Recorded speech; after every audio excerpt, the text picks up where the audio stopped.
ఈ రోజే డౌన్లోడ్ చేయండి. మీ ఫేవరెట్ షోస్ చూడండి. నీకు కిడ్నీ సమస్య ఉంది కదూ? అవునండి. పెద్ద ఆసుపత్రిలో ఎక్కడైనా చూపించారా? చూపించానండి. 2 కిడ్నీలు మార్చాలన్నారు. అంత ఖరీదైన వైద్యం చేయించుకున్న స్తోమత మాకు లేదండి. ఆ దేవుడి మీదే భారం వేసి వదిలేశాను. మీకు సంబంధించిన వాళ్ళు ఎవరైనా ఉన్నారా? నాకెవరూ లేరండి. ఏదో దొరికిన పని చేసుకుంటూ కాలం గడిపేస్తున్నాను. మిమ్మల్ని చూస్తే అసలేమీ తిన్నట్టుగా లేరు, చాలా నీరసంగా ఉన్నారు. గోపి, అయ్యా. కొద్దిగా మజ్జిగ తీసుకురా. అలాగేనయ్యా. మీరెక్కడుంటారమ్మా? ఇంతవరకు ఏ ఇంట్లో పనిచేస్తే ఆ ఇంట్లోనే తల దాచుకునేదాన్ని. ఇప్పుడు ఏ పని దొరకక యాడికెళ్లాలో తెలియక తిరుగుతున్నాను. మీరు దయచేసి ఏదైనా పని పిత్తే ఆ పని చేసుకుంటాను. ఇంటి పని, వంట పని అన్నీ చేస్తాను. సరే అమ్మా, ఈ పక్కనే ఒక గుడి ఉంది. ఆ గుడి శుభ్రం చేయడానికి, ప్రసాదాలవి చేయటానికి ఒక మనిషి కావాలని పూజారి గారు అడిగారు. నేను ఆయనతో మాట్లాడతాను. మీరు ఆ గుళ్ళోనే పని చేసుకోండి. మీరుండటానికి అక్కడే ఒక గది కూడా ఉంది. మీకెలాంటి ఇబ్బంది ఉండదు. మీరు నాకు చాలా పెద్ద సాయం చేశారయ్యా. మీకు రుణపడుంటాను. ఇందులో ఏముందమ్మా, మనిషికి మనిషి సాయం, అంతే కదా. నీ అనారోగ్యం పరిస్థితి నాకు అర్థమైంది. నీకు నేను కొన్ని ఆయుర్వేద మందులు రాసిస్తాను. వాటి వల్ల నీకు పూర్తిగా నయమైపోతుందని చెప్పలేను, కానీ వాటిని వాడటం వల్ల నీ ఆరోగ్యం నిలకడగా ఉంటుంది. మందులు వాడే కొద్దీ నీ వ్యాధి కూడా తగ్గుముఖం పట్టచ్చు. కానీ మందులు మాత్రం క్రమం తప్పకుండా వాడాలి. సరేనమ్మా? అట్టాగేనయ్యా. ఆ దేవుడు నాకు మీ రూపంలో సాయం చేయడానికి వచ్చినాడేమో, అందుకే నన్ను ఇక్కడి వరకు రప్పించాడు. అలాగే అనుకో అమ్మా. దైవం మానుష రూపేణ అంటారు కదా. ఆ దేవుడికి ఎవరికి ఎవరి ద్వారా ఎలాంటి సహాయం అందించాలో చాలా బాగా తెలుసు.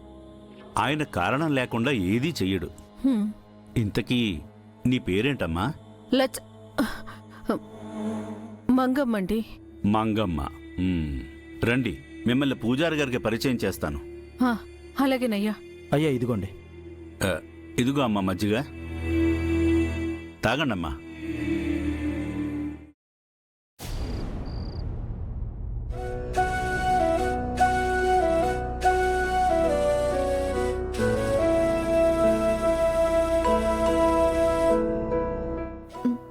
సార్,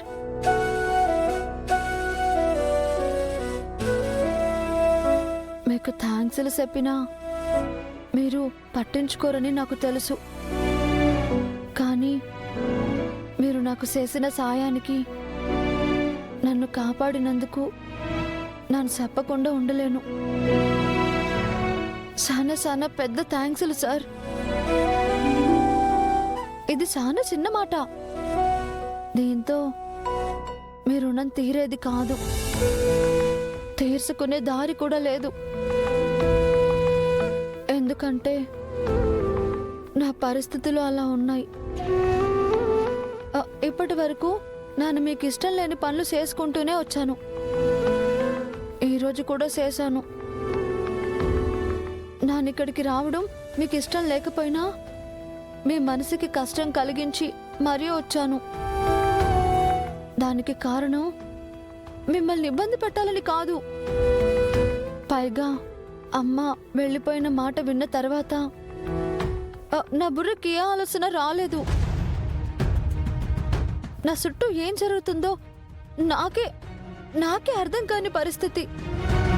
అంతేకాని నా వల్ల మీ కుటుంబం ఇడిపోవాలని కానీ, గొడవ పడాలని కానీ కాదు.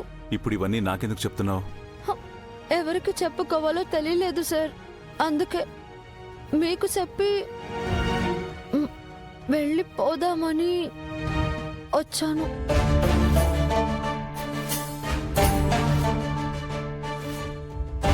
ఇంట్లో ఎవరికి చెప్పినా అర్థం చేసుకోరు.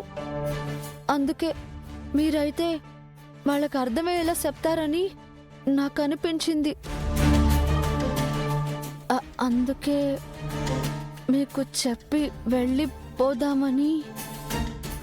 నువ్వు నా పర్మిషన్ తీసుకుని రాలేదు నాకు చెప్పి వెళ్ళిపోవడానికి. పైగా నువ్వు అనుకున్నట్టు నీకు సపోర్ట్ చేసే వాళ్ళెవరూ కూడా నా మాట వింటారని నాకు నమ్మకం లేదు. అలా అనకండి సార్. మా అమ్మని వెతకాలి. ఎక్కడికి వెళ్ళిపోయిందో, ఏం ఇబ్బంది పడుతుందో, పైగా ఆరోగ్యం సరిగ్గా లేదు. మందులు వాడకపోతే కళ్ళు తిరిగి పడిపోతుంది. తను వెళ్ళిన ఈ పరిస్థితుల్లో చేతిలో డబ్బులున్నాయో లేవో, ఇక్కడ నేనున్నా నా మనసంతా మా అమ్మ చుట్టూనే తిరుగుతుంది. ఎక్కడైనా వెతుకుతావు? నువ్వు వెతికితే దొరుకుతానన్న ఆలోచన మీ అమ్మకు గనుకుంటే అసలు నిన్నెందుకు వదిలి వెళ్ళిపోతుంది? పిచ్చిది సార్. నా జీవితం బాగుండాలని వెళ్ళిపోయింది, కానీ తనేమైపోతుందోననే ఆలోచన లేదు. తన ఆరోగ్యం కోసమే నాన్న మీకు చెప్పకుండా మీ ఇంట్లోనే ఉండి మా నాన్న వల్ల మీరు మాట పడే పరిస్థితి తీసుకొచ్చాను. ఇప్పుడు ఇక్కడే ఉంటే మళ్ళీ మీకు ఎలాంటి మాట వస్తుందోననే భయం. జరిగిపోయిన దాన్ని ఎప్పుడూ ఎవరు వెనక్కి తిరిగి తీసుకునే అవకాశం ఉండదు. అలా వస్తే ఎవ్వరికీ ఏ ప్రాబ్లం ఉండదు. కాబట్టి జరిగిన దాని గురించి ఆలోచించడం మానేసి ప్రాబ్లంని ఎలా ఓవర్కమ్ చేయాలో ఆలోచించాలి. మీ అమ్మని వెతకమని పెదనాన్న ఆల్రెడీ స్టాఫ్కి చెప్పారు. అప్పటి వరకు నువ్వు వెయిట్ చేస్తే బెటర్. అది కాదు సార్.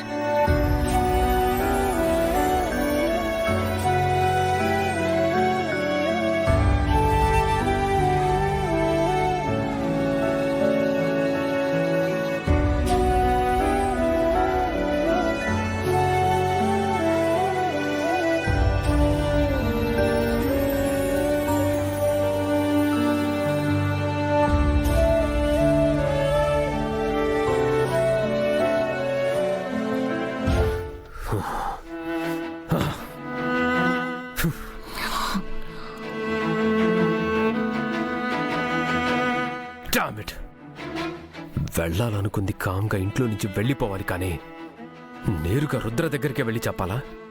మొన్నటి వరకు గంగని చూస్తేనే చిరాకు పడిన రుద్ర ఇప్పుడు ఆయన గారి పెద్దమ్మ డిసైడ్ చేసిందని గంగని ఇంట్లోనే ఉండమన్నాడు. ఆ గంగ అంతో ఇంతో భయపడేది ఆ రుద్రకే.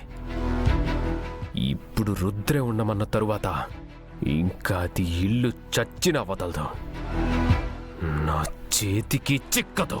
Calm down bro. ఇప్పుడేంటి, గంగ ఇంట్లో నుంచి వెళ్ళిపోవాలి అంతే కదా? ఎస్. అదేదో మనమే వెళ్ళేలా చేద్దాం. ఏం చేద్దాం? ఈ ఇంట్లో నుంచి వెళ్ళిపో అని చెప్పకనే చెప్దాం.